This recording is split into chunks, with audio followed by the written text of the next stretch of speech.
E porque são tantas informações num culto, é um culto de família, mas também é um culto direcionado para as mães. E eu fiquei pedindo a Deus que falasse ao meu coração o que Ele gostaria que eu transmitisse na noite deste dia. E essa semana eu estava conversando com a Mariane e ela trouxe à minha memória algo, não que eu tivesse esquecido, mas o Senhor tocou nela para trazer aquilo ao meu coração. No ano passado eu estava aqui nesse mesmo culto. Eu acredito que só o pastor Vanderlei e a irmã Milka sabiam. Na quinta-feira minha filha tinha saído de casa e ela tinha ido embora. E eu estava aqui, Geisa, no domingo. O pastor perguntou se eu queria substituição. E eu disse a ele que eu estava acostumada a ver a minha mãe pregar sobre prosperidade sem ter nada dentro de casa. Eu estava acostumada a ver a minha mãe pregar para a família sem ter um marido. Eu estava acostumada a ver a minha mãe dizendo que o Senhor ia prover outra vez, com a luz cortada. Então eu disse ao pastor, não é sobre a Maria Júlia ter saído. É sobre o que o Senhor vai fazer, o que o Senhor quer tratar conosco nesse tempo. E hoje, um ano depois que eu estive aqui, pregando nesse mesmo dia, eu louvo a Deus, porque nós sabemos de onde o Senhor resgatou essa menina.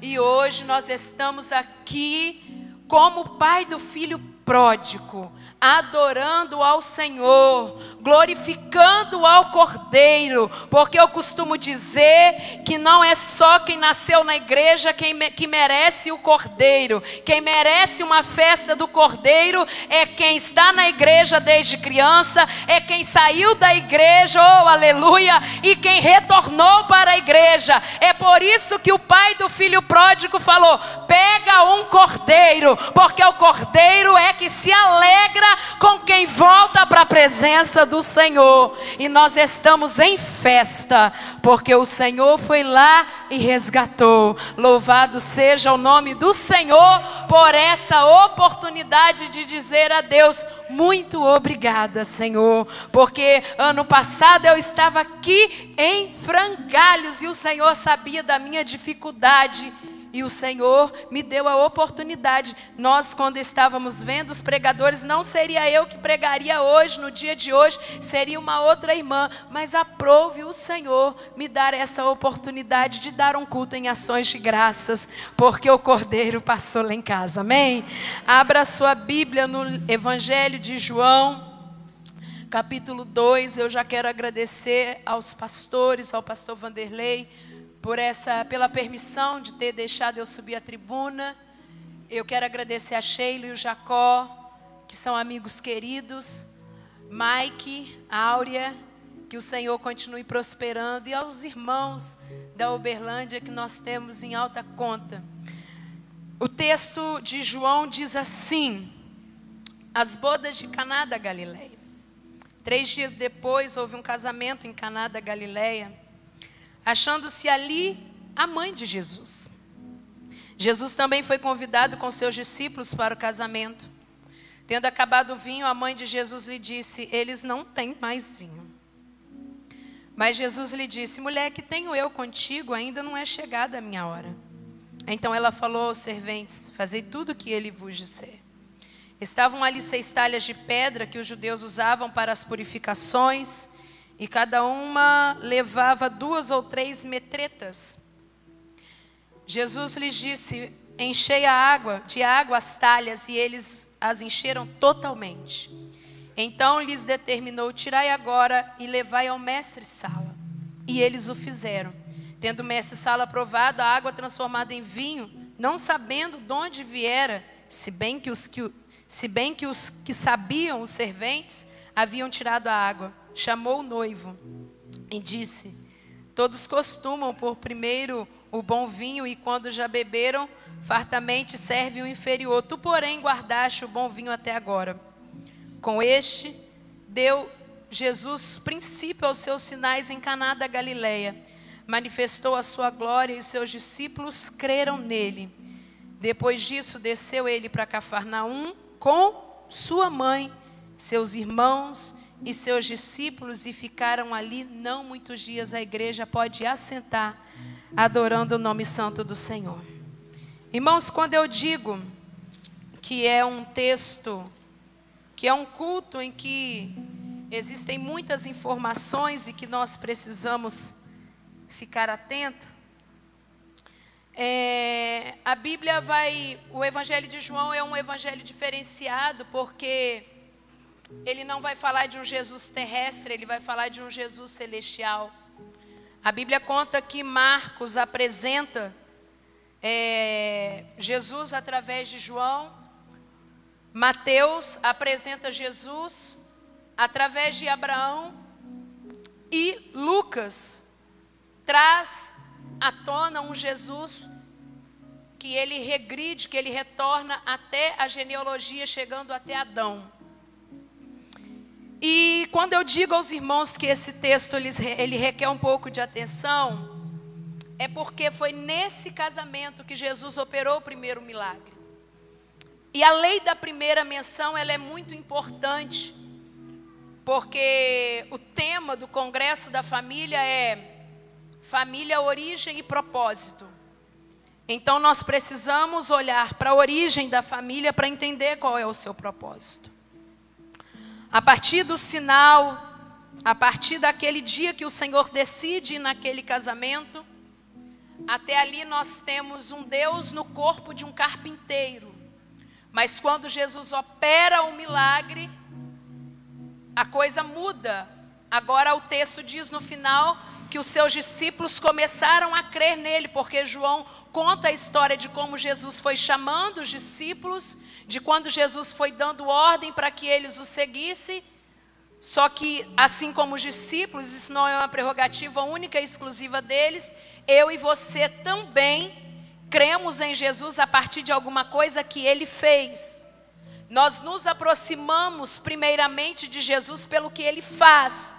Em consequência, nós continuamos com ele pelo que ele é. Mas geralmente somos atraídos ao Cordeiro por aquilo que ele faz. E o Senhor, ele inicia o seu ministério, os seus sinais a partir de um casamento. E ele chega nesse casamento, poderia ser outro casamento, mas ele chega nesse casamento justamente quando o vinho acaba antes da núpcia. A alegria acaba antes da intimidade acontecer. Antes da núpcia chegar, já tinha um problema acontecendo naquele casamento. E é muito importante a gente detectar quando a Bíblia apresenta um início, um princípio, como as coisas foram originadas.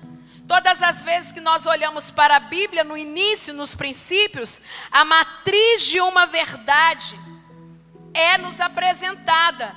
Então não adianta, eu posso acertar todo o resto. Se eu errar no princípio, a minha vida fica comprometida.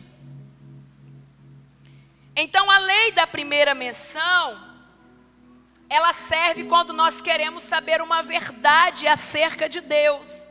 A maneira como ele fez esse apontamento pela primeira vez, nos fala muito sobre o caráter de Deus. Você sabe bem que o dízimo, ele não é, a primeira vez que ele é mencionado na Bíblia, ele é mencionado através de Abraão. Só que não tinha um Moisés para prescrever uma lei dizendo, você precisa devolver a 10ª parte. Mas Abraão já tinha no seu coração o princípio de devolver o primeiro para Deus. O primeiro para quem era de direito. Então todas as vezes que a Bíblia traz a lei da primeira menção, nós precisamos observar. Você perceba que quando os fariseus chegaram perto de Jesus e quiseram o encurralar, falando acerca do divórcio, eles usaram a carta de divórcio de Moisés, dizendo, olha, o Senhor está dizendo sobre isso, mas Moisés liberou a carta de divórcio. E o que o Senhor Jesus fala? Pois é, mas no princípio, ou seja, no início, não foi assim. Então Jesus está dizendo, existem situações, razões pelas quais Moisés liberou pela dureza do coração. Mas no princípio não foi assim. No princípio eu tinha algo preparado para a família. Mas a família se deixou contaminar pela fala da serpente. Pois bem, então, quando nós queremos entender as questões que o Senhor coloca sobre o princípio, geralmente não tem a ver sobre dogma, porque a fé não está ligada a dogma. Não tinha um não matarás na época de José, porque Moisés nasce muito depois, mas José entende que era necessário perdoar os seus irmãos. José entende que era necessário não se deitar com a mulher do próximo. Não tinha uma lei que representasse José, mas o coração dele, perceba, irmão, princípio não está ligado a dogma. Princípio não está ligado a costume. Princípio está ligado à fé em quem você decidiu copiar.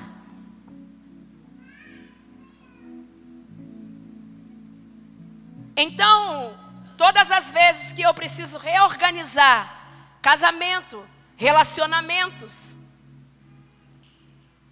eu não preciso talvez ir para uma terapia, eu não estou anulando a questão psicossocial, não estou anulando a questão medicinal. Eu estou dizendo que quando eu quero reorganizar o meu casamento, os meus relacionamentos, eu preciso ir para um princípio. Bom, você percebe outra menção que a Bíblia fala de um princípio? É que nós, no afã das pregações pentecostais, dizemos, Geisa, que Jericó foi conquistada. Jericó não foi conquistada, Jericó foi destruída. Quem foi conquistada foi a família de uma prostituta, porque naquele modelo ali, naquele cenário de destruição, eles conquistaram uma família. E Jericó foi destruída. Mas a lei da primeira menção também aparece nesse texto. Por quê? Porque naquele dia o Senhor falou, olha, por mais que Jericó seja riquíssima, porque era uma cidade riquíssima, tinha muito ouro, tinha muita prata, o Senhor fala, não toca em nada. Por quê? Porque o primeiro é meu. Então a lei da primeira menção, ela é importantíssima. Tanto na família, tanto nas finanças, tanto nos relacionamentos. Então, a primeira conquista do povo em Canaã não é uma terra, porque eles não puderam nem levar o despojo. É uma família que eles ganharam para Jesus. A Bíblia fala que eles foram para o acampamento. Raabe, seu pai, sua mãe, seus irmãos e todos os seus parentes que estavam ali dentro da casa dela. Eu imagino Jericó toda destruída e a casa de Raabe de pé.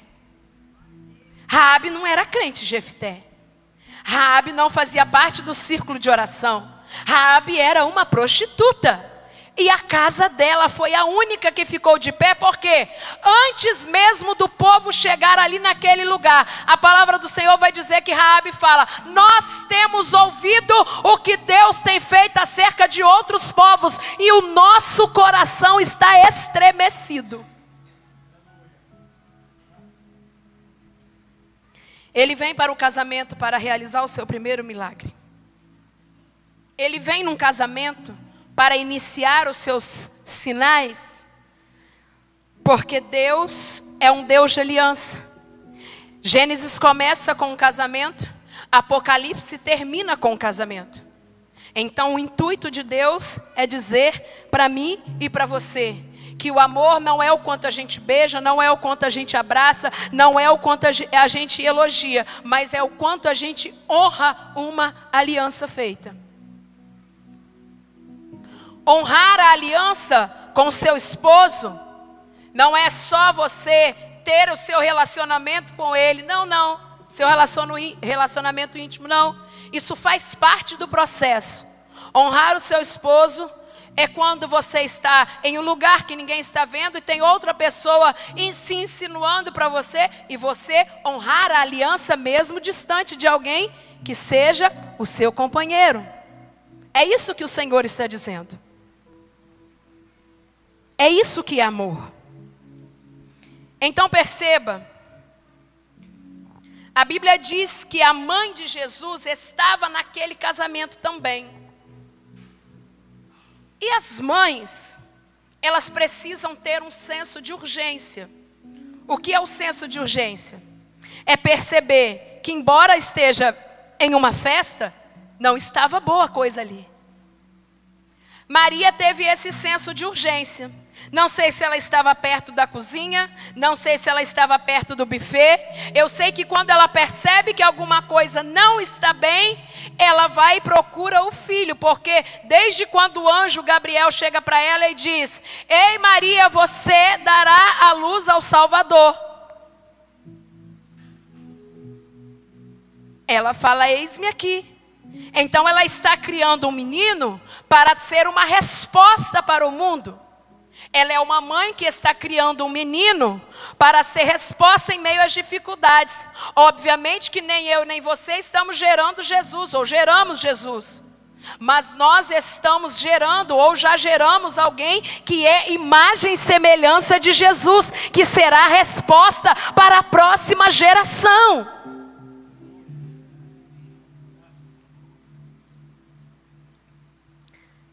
O vinho, irmãos, eu achei interessante esse texto, trazer esse texto, porque ele fala de um vinho que não acaba e contrapõe o primeiro. Jesus estava falando sobre a antiga aliança e sobre a nova aliança. Porque na antiga aliança o vinho acaba. O vinho traz preocupação. Mas na nova aliança, que é Jesus ali representando, o vinho, ele é melhor. Ele é mais saboroso. Eu ouvi um pastor dizer que os sinais, ele não é o produto final do que Deus quer fazer na minha e na sua vida. Por exemplo, quando nós chegamos em uma cidade pequena, geralmente tem muitas placas indicando onde fica alguma coisa. Prefeitura, hospital. E quando nós olhamos para a placa, nós entendemos, por ali que fica o hospital. Chega numa outra placa, nós vemos, é ali que fica o hospital.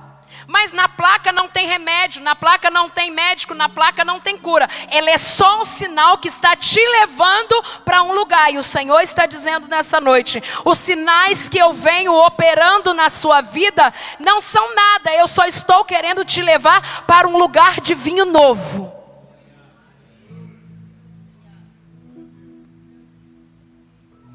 Ele simplesmente podia tocar na água e a água virar vapor, ou a água virar gelo. Só que quando Jesus chega em uma dificuldade que eu e você estamos passando, Ele não muda a forma, Ele muda a natureza. Ele simplesmente podia chegar e dizer: vira gelo, água, e já seria um sinal miraculoso, porque não tinha naquela época geladeira. E se ele transformasse a água em gelo, aquelas pessoas já ficariam maravilhadas. Mas ele entende qual é a necessidade. A necessidade não era gelo, a necessidade era vinho. E vinho significa alegria. Ele não veio para mudar a forma. Ele veio para mudar a natureza. E ele pede, é interessante que o texto diz que ele pede para pegar 6 talhas para a purificação. Hebreus vai dizer que aquelas talhas, aquela água, ela era só uma liturgia. Ela era só uma liturgia. Ela tinha poder de perdoar, mas não tinha poder de transformar. Então o Senhor pede para trazer as pedras talhadas.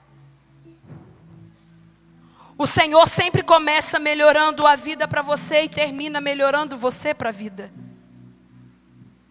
Porque estar em um tempo de vinho novo, sem Jesus, irmãos, não dá. Eu gosto desse texto, Jefté, porque ele me diz que o mestre Sala, ele não foi convidado para o casamento, mas ele foi contratado para o casamento. Ele era alguém que estava ali, não era a convite, era a função dele estar ali. E o mestre Sala era alguém que conhecia todo tipo de vinho, conhecia todo tipo de alegria. Talvez você entrou aqui nessa noite e você conhece a alegria mundana, você conhece a alegria das festas, você conhece a alegria das baladas, você conhece a alegria da droga, você conhece a alegria da prostituição, mas o Senhor te trouxe aqui para dizer: eu tenho um vinho novo para te apresentar. A Bíblia vai dizer que quando o mestre Sala é chamado para experimentar o vinho que Jesus havia transformado, a água que Jesus havia transformado, ele pergunta: peraí, ele está com uma confusão na cabeça, porque geralmente em uma festa dos judeus, o casamento dura 7 dias. E haja vinho para essa gente, haja comida para essa gente, haja carne para essa gente. E geralmente eles colocavam o melhor vinho primeiro, e quando o povo já estava mais alto, eles deixavam o vinho, o pior vinho por último, porque ninguém ia reparar. Já viu aquela máxima que nós temos em relação ao casamento? Tem o noivo que decide não fazer a festa porque alguém vai reparar alguma coisa. Irmãos, quando o mestre Sala prova o vinho, ele sente uma diferença. Porque ele estava acostumado a fazer casamento, Jefté. Mas vinho daquele jeito ele nunca tinha experimentado. Vinho daquele jeito ele nunca tinha experimentado. E a Bíblia diz que ele fica maravilhado, porque é o vinho novo que faz o mestre Sala mudar a opinião sobre a igreja.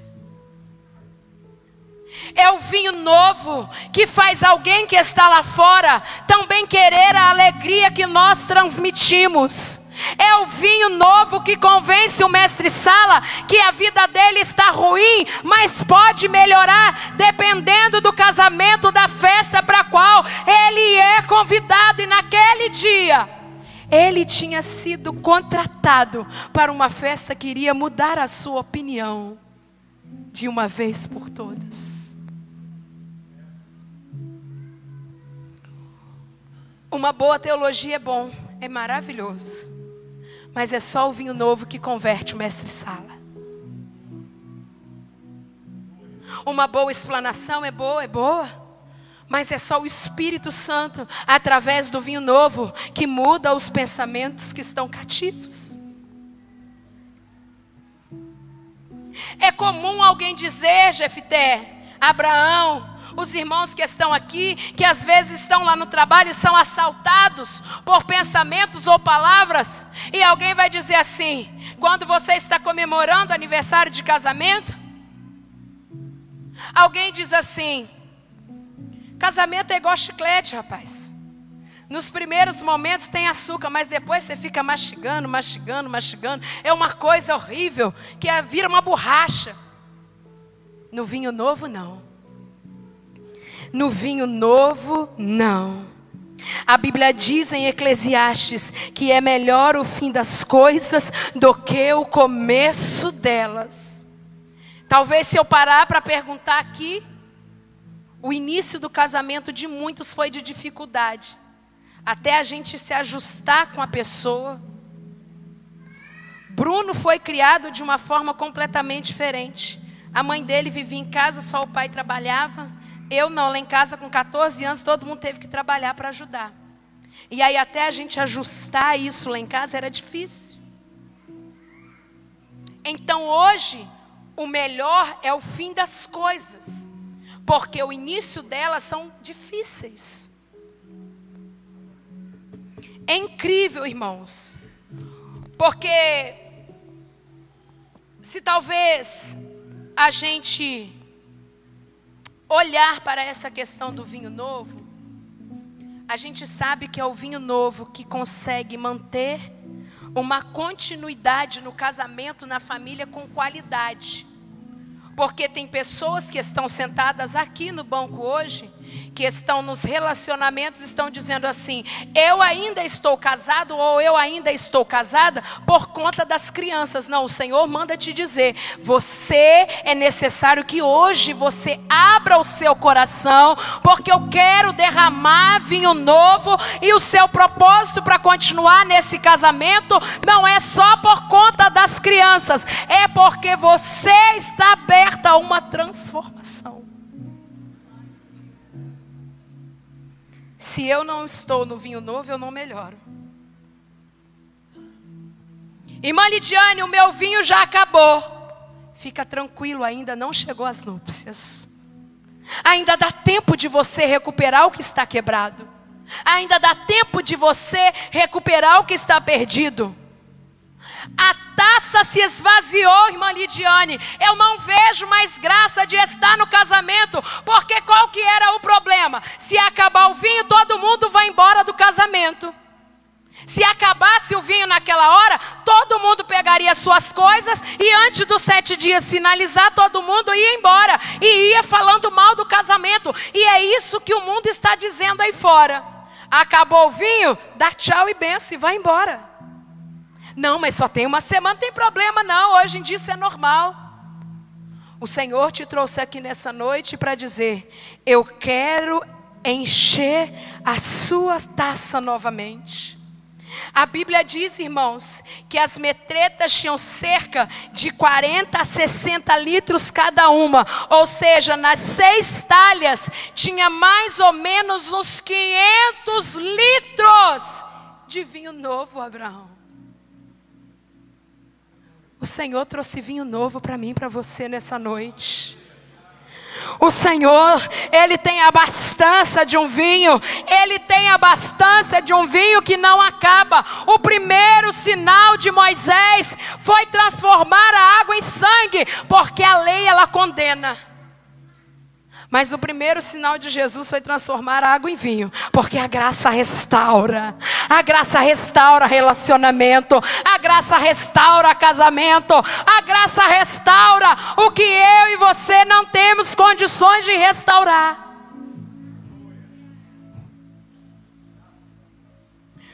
Quando o Senhor se apresenta para Moisés, Ele fala: Moisés, tira a sandália dos teus pés, porque a terra que você pisa é santa. Moisés na hora se identifica com o pecado que ele cometeu lá no Egito. Matou uma pessoa. E ele tira as sandálias. Mas na graça o pai do filho pródigo fala: traz a sandália para pôr no menino. Traz a sandália para pôr no menino. Eu quero restaurar a sorte do meu filho. Eu quero restaurar o que ele passou, o que ele viveu. Por onde ele pisou, sangrou o pé, cortou o pé, tem cicatriz, mas agora traz a sandália, porque eu quero restaurar. Tem anel, tem sandália. O Senhor está dizendo: novinho novo. O Senhor, Ele se importa em restaurar, aleluia, a minha e a sua casa, independente de onde andou, independente com o dinheiro que gastou. O Senhor está dizendo: eu quero recuperar, eu quero restaurar. A graça se identifica com a santidade. O mestre Sala está perguntando: de onde veio esse vinho? Aí o texto diz: o mestre Sala não sabia de onde tinha vindo o vinho. Mas o texto diz assim: olha, se bem que sabiam os serventes que tinham tirado a água. Ô irmão, quem chega e bebe o vinho novo, Jefté, não conhece o processo. Quem chega e bebe o vinho novo Não sabe quantos baldes de água foi necessário, quantas talhas, quantas pedras precisaram ser talhadas. Quem chega e experimenta o vinho novo, ele não sabe a experiência de quem carregou a água. Só quem já experimentou o vinho acabar, sabe de onde vem o vinho novo. Só quem experimentou a dúvida surgir e dizer: eu não vou continuar nesse casamento.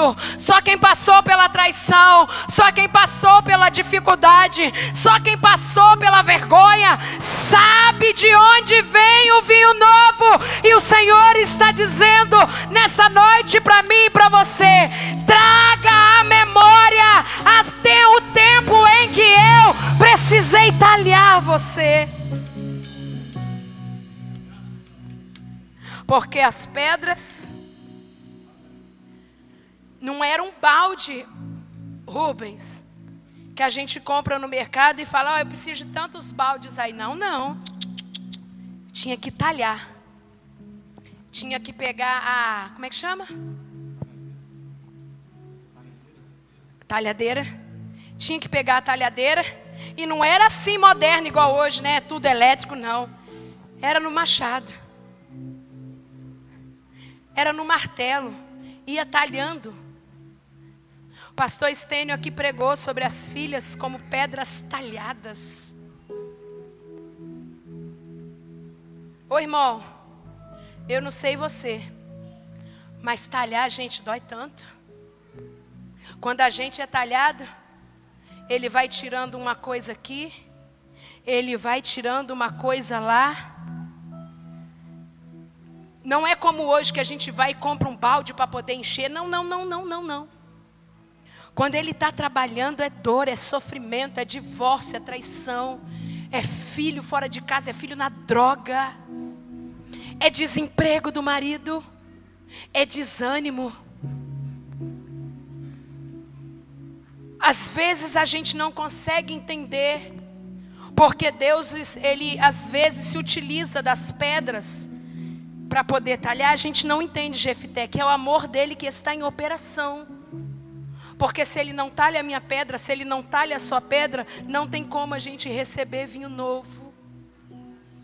Tantas pessoas vivendo, irmãos, de aparência na igreja. Tantas pessoas que o vinho já acabaram, rapidinho. Marido e mulher que não têm intimidade.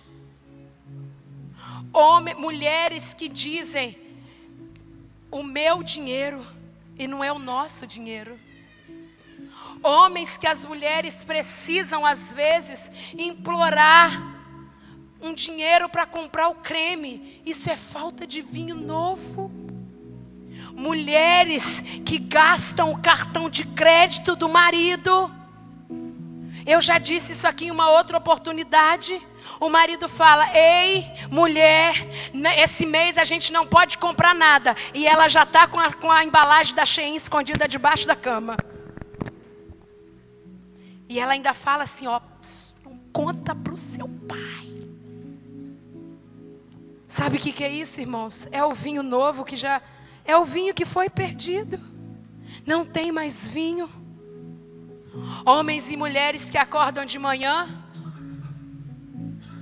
e nem um beijinho de selinho dá. Porque a corrida é tão grande, é tão desesperador. A Débora às vezes pega a minha cabeça, do Bruno, beijo igual novela. Eu falei: que é isso, gente? Sabe o que é isso, irmãos?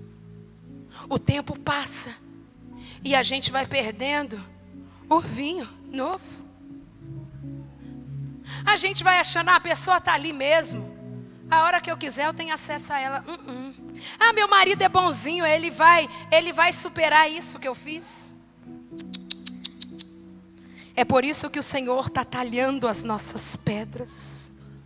É por isso que o Senhor está trazendo a gente para um lugar de desconforto, A Bíblia diz que os 3 amigos de Jó disseram para ele: ei, Jó. E o Elifaz foi o mais assim, eu ouço o discurso de Elifaz e eu fico pensando, pastores, que ele diz assim: olha, sinceramente, quando ele é tomado por um espírito que não é o Espírito de Deus, ele diz assim: olha, se Deus não se preocupa nem com os anjos, quem dirá com vocês que moram em casas feitas de pedra? Aí Jó deve pensar: realmente, tem alguma coisa errada comigo. Mas eu amo a declaração que ele faz. Em Jó capítulo 13, ele diz: ainda que ele me mate, oh aleluia, ainda que ele me mate, nele esperarei, com todos os meus caminhos diante dele, eu os defenderei. Jó estava disposto a ouvir de um amigo. Jó estava disposto a ouvir da mulher. Mas Jó também estava disposto que se o Senhor o quisesse matar, para ele estava tudo certo. Quando o Senhor aparece diante da figueira, e a figueira não tem nada para oferecer, embora Jesus tenha expectativas sobre a figueira, vem o viticultor e diz: deixa eu escavar, revirar a areia, revirar a terra, deixa mais um ano. Quantos mais um ano a gente tem pedido para o Senhor? Me dá mais uma chance, me dá mais uma oportunidade. O meu vinho está se acabando. Ainda que a minha taça e a sua taça esteja esvaziada, estamos com um pouquinho de vinho. Está no finalzinho do vinho. E o Senhor está dizendo: calma, ainda não chegou as núpcias. A minha taça pode esvaziar, mas o vinho dele continua sendo servido nos congressos, nos círculos de orações.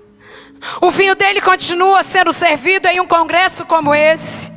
O vinho dele continua à disposição. Você não precisa comprar, porque ele derramou na cruz do Calvário um vinho tão precioso que ele te colocou aí sentado hoje para dizer para você: ainda que a sua taça esteja vazia, eu sou Deus que vim com vinho novo para restaurar e para encher o que você perdeu durante a caminhada. Se a taça estiver suja, com vinho velho, Jefité, tem 6 talhas aqui à disposição para que a gente limpe a nossa taça. Porque às vezes a gente vai se perdendo no meio da caminhada e a nossa taça vai se sujando. Não tem problema se às vezes alguém confunde a mim e a você como bêbados. Será que Ana foi a primeira mulher que chorou no templo? Certamente que não. Mas por que ela foi confundida com uma bêbada? Por que será que o povo de Atos foi confundido como bêbados? Porque ali estava sendo derramado o Espírito Santo sobre aquelas pessoas. Ana sai dali mesmo chorando, e ela leva a bênção do sacerdote, e o sacerdote diz a ela que o Senhor conceda o que você veio buscar, parafraseando. Irmãos, nós estamos vivendo um tempo em que as pessoas, nós estamos perdendo o nosso vinho. E eu não falo só questão de relacionamento, porque isso é muito mais pontual do que a gente imagina. Seria necessário horas e mais horas para tratarmos sobre a questão dos relacionamentos aqui. Mulheres ressentidas, com seus maridos. Eu falo lá em casa, e Bruno também fala. O mundo pode estar revirado lá fora, mas aqui em casa a gente precisa estar bem um com o outro. Aqui em casa a gente precisa pedir perdão para o outro. Lá fora pode estar, sabe por quê, irmãos? Eu acho que umas semanas atrás, foi inventada uma fake news sobre o Bruno que ele mais gostou na vida. Ô fake news boa de se escutar. Um moço que fica lá na nossa rua sentado o dia inteiro. Ele é fiscal da natureza, porque ele fica sentado o dia inteiro lá. Ele virou para o Bruno e disse assim: eu fiquei sabendo que você é pastor e tem 4 igrejas. A melhor fake news. Porque olha para ele. Ele sai e cumprimenta todo mundo, e beija todo mundo, e abraça todo mundo. E prega a palavra para todo mundo. Olha a fake news que estão levantando sobre a vida dele. Uma coisa boa. Eu fiquei sabendo que você é pastor e tem 4 igrejas. Ele, não, eu não tenho nenhuma. Mas eu tenho 5 congregações lá em casa. 4 congregações. A minha esposa, Maria Júlia, Emanuel e Débora. Porque, irmão, se você conseguir colocar sua família para dentro da arca, deixa quem não quer. Deixa quem não quer. A Bíblia diz que os profetas identificaram morte na panela. É muito bom identificar morte na panela de alguém. Mas essa denúncia, ela fica vazia se você não tiver farinha para curar a morte na panela. Fica sendo uma denúncia inválida. Porque se você faz o apontamento e isso não muda, é porque você não tem farinha.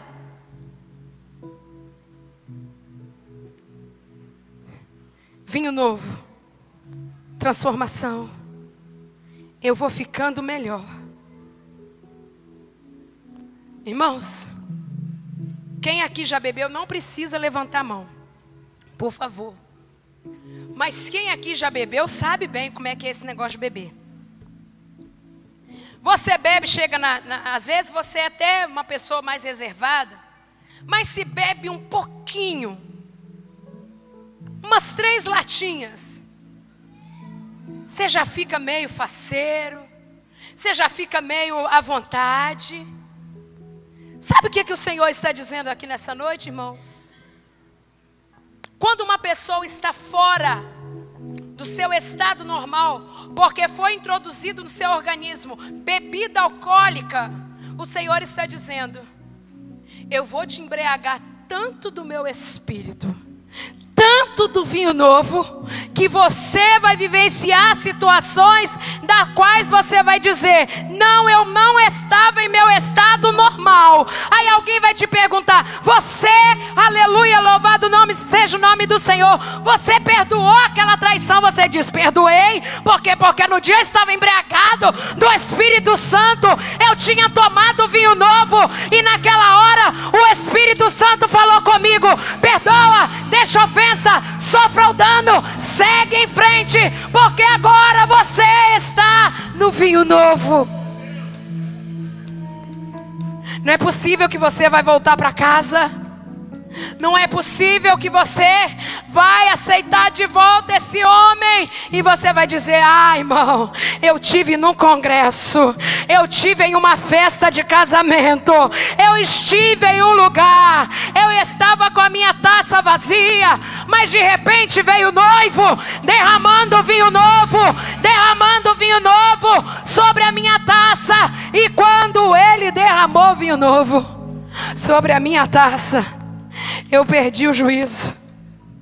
O apóstolo Paulo fala assim: olha, se você tiver que se encher de alguma coisa, que seja do vinho que não contenda. Ele está dizendo: se encha do Espírito Santo.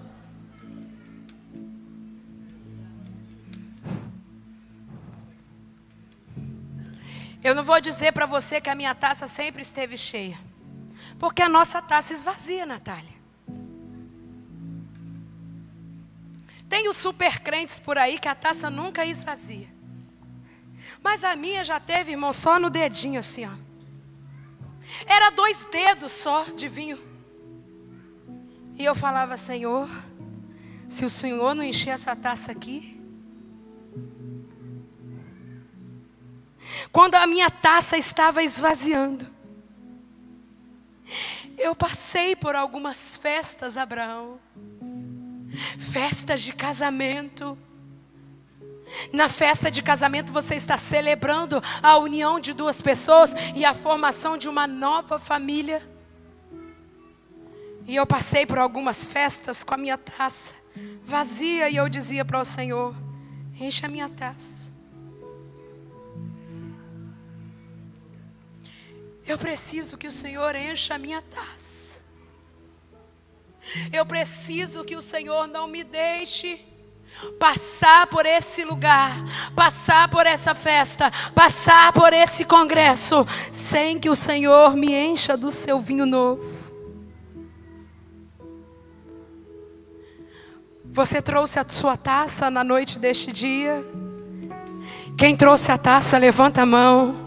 Quem trouxe a taça, levanta a mão assim, como se você estivesse segurando uma taça, um copo. Levanta essa taça, porque o noivo, aleluia, ele está caminhando no meio da igreja. E ainda que você não esteja pulando, ainda que você não esteja bradando no glória a Deus e aleluia, o Senhor está passando e Ele está enchendo a sua taça com vinho novo. E Malidiane, eu perdi o meu vinho, porque eu pequei contra a minha casa, eu pequei contra a igreja, eu pequei contra o meu irmão. E o Senhor está dizendo: eu estou passando, eu estou passando, eu estou passando, eu estou passando com vinho novo. Recebe vinho novo, recebe vinho novo. O velho acaba em Moisés, o velho acaba nos profetas, mas o novo não. O novo ele é enchido, o novo ele é derramado, o noivo ele está à disposição. Recebe taça, recebe taça, recebe taça, recebe vinho nessa taça. Oh meu Deus do céu.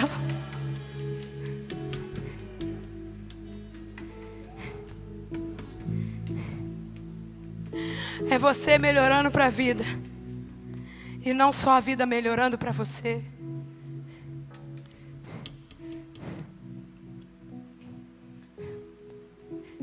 Talvez você me pergunte. Pergunta para mim, Jacó: você está no vinho novo? Você está no vinho novo? Eu não posso responder essa pergunta. Quem vai responder, pastor Sebastião, é meu esposo, que convive comigo, que sabe as minhas mazelas. Talvez a minha filha, os meus filhos vão poder responder: você está no vinho novo. Ela tem vinho novo, ele tem vinho novo. Porque Jesus, quando curou o leproso, ele disse: vai lá no sacerdote e se apresenta, porque ele precisa dizer que você está curado. Aí alguém pode perguntar: mas o Senhor curou ou não curou? Não, irmão, deixa que alguém fale que você está no vinho novo. Vá até o sacerdote, deixa que ele diga que você está no vinho novo. Deixa que o outro fale que você está no vinho novo. Deixa que o seu marido fale. Outro dia meu esposo virou para mim e falou assim: Abraão, meu bem, como que você mudou? E eu disse: como? O início do casamento é tão difícil, Geisa, porque nós que somos mulheres, coitado dos irmãos, né, irmãs? Se a gente não se embriagar do vinho novo, irmãos, é só Jesus e os irmãos para nos aguentar. Quando eu casei com o Bruno, era tão pouco vinho. Acho que nem era vinho, era aquele canção que tinha lá em casa. O pior. E ele fala assim comigo: Deus usa até os meus defeitos para te melhorar. Deus usa os defeitos dos nossos cônjuges. Deus usa os defeitos dos nossos filhos. Deus usa os defeitos dos nossos pares, porque senão a nossa talha, ela não é aberta e não cabe vinho.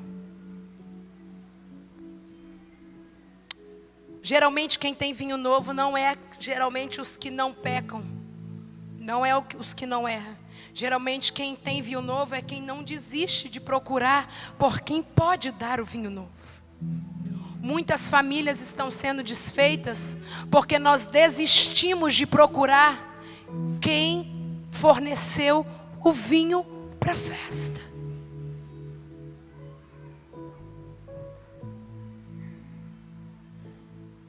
Se você não beber de Deus,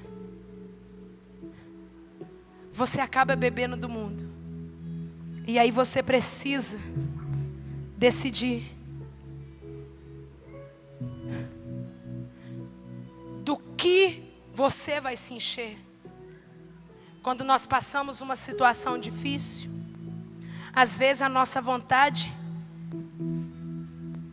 é de, dependendo da situação, até cair na mão com a outra pessoa, sim ou não? Não é assim, Ju? É. Porque a nossa carne é burra. A nossa carne, ela quer resposta imediata. Mas a inteligência que o vinho novo traz, é engraçado falar isso, porque geralmente vinho tira do sentido, mas o vinho novo, o vinho que Jesus derrama sobre nós, ele traz inteligência.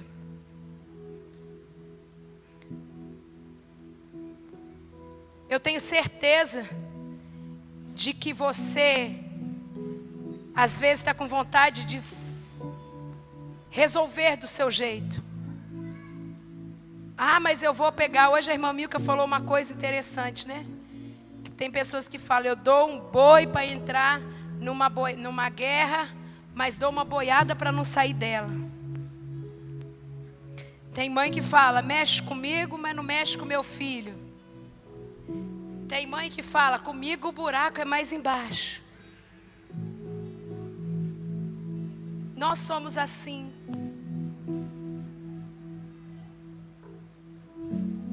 Essa semana chegou uma mãe lá, nervosa, na escola que eu trabalho à tarde.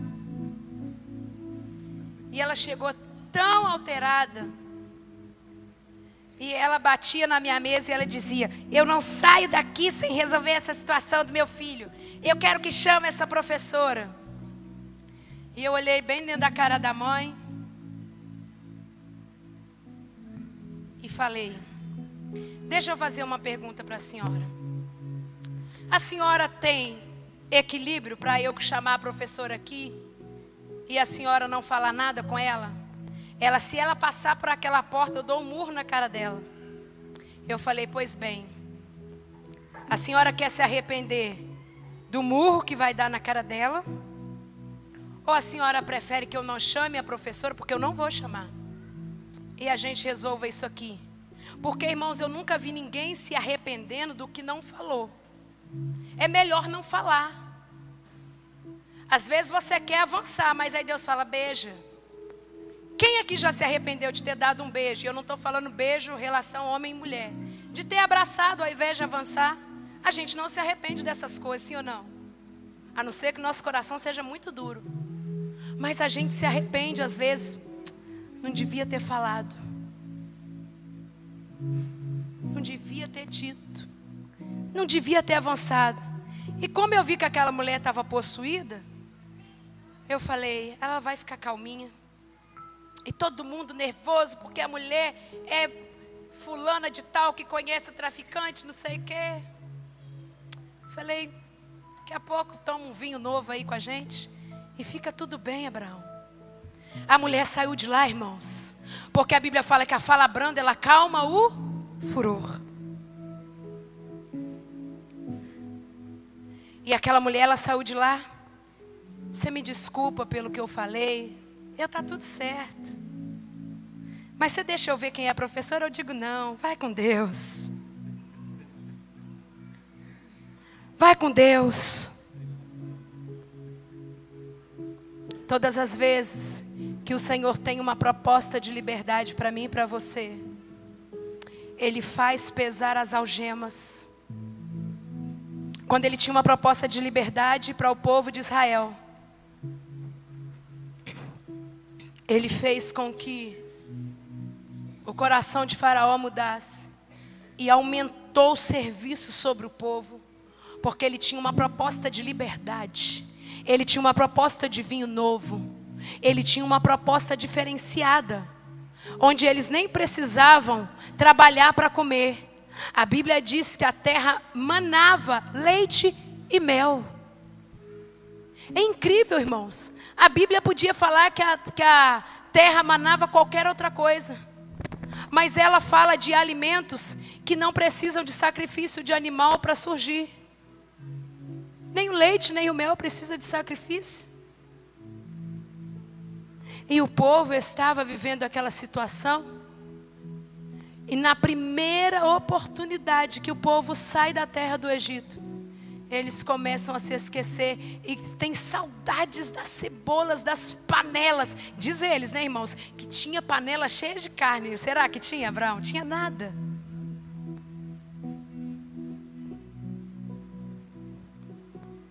Todos costumam pôr primeiro o bom vinho, e quando já beberam fartamente servem o inferior. Tu, porém, guardaste o bom vinho até agora. Com este, deu Jesus princípio a seus sinais em Caná da Galileia. Manifestou a sua glória e os seus discípulos creram nele. A mãe de Jesus foi a mulher que teve o senso de urgência e chegou perto de Jesus e disse: precisamos resolver essa situação.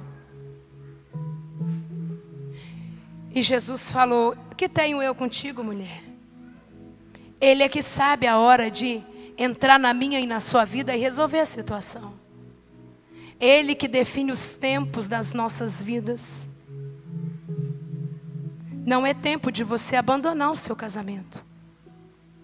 Não é tempo de você permanecer ou então decidir que você vai ficar só por conta das crianças. Não. É tempo de você refazer.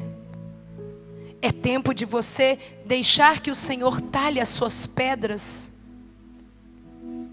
Deixa o Senhor talhar, irmãos. Dói muito. Mas o Senhor está dizendo: quanto mais eu talho a pedra, quanto mais eu remexo a sua terra, quanto mais você se envolve comigo, quanto mais você procura saber de onde vem o vinho, eu estou disposto a derramar vinho novo sobre a sua vida, vinho novo sobre a sua casa. Eu estou disposto a fazer algo novo. Se coloque sobre os seus pés.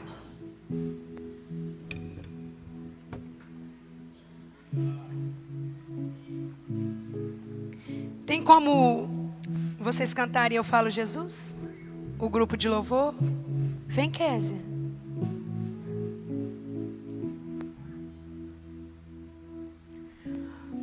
Porque Maria, a mãe de Jesus, ela teve um senso de urgência incrível.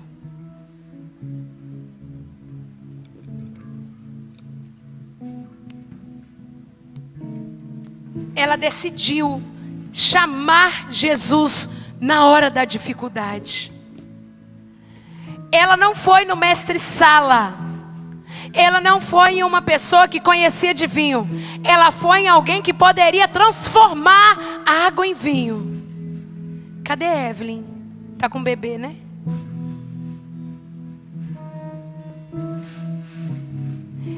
Vem a filha da Jaqueline cantar, meu bem, vem.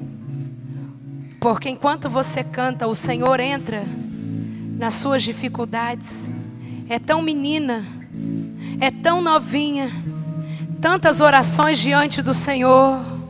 Vem cantar com as meninas, porque quando você clama Jesus, Ele ouve o seu gemido, Ele conhece os seus pontos de interrogação, Ele conhece as suas petições, Ele sabe que você se responsabiliza por orações de adultos da sua casa. Você fala com o Senhor: Senhor, tenha misericórdia de mim. E quando você estiver clamando, Jesus, nessa noite, o Senhor vai mudar um cativeiro lá na sua casa.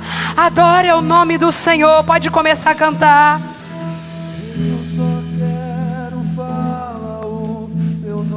Maria olhou para Jesus e disse: está na hora.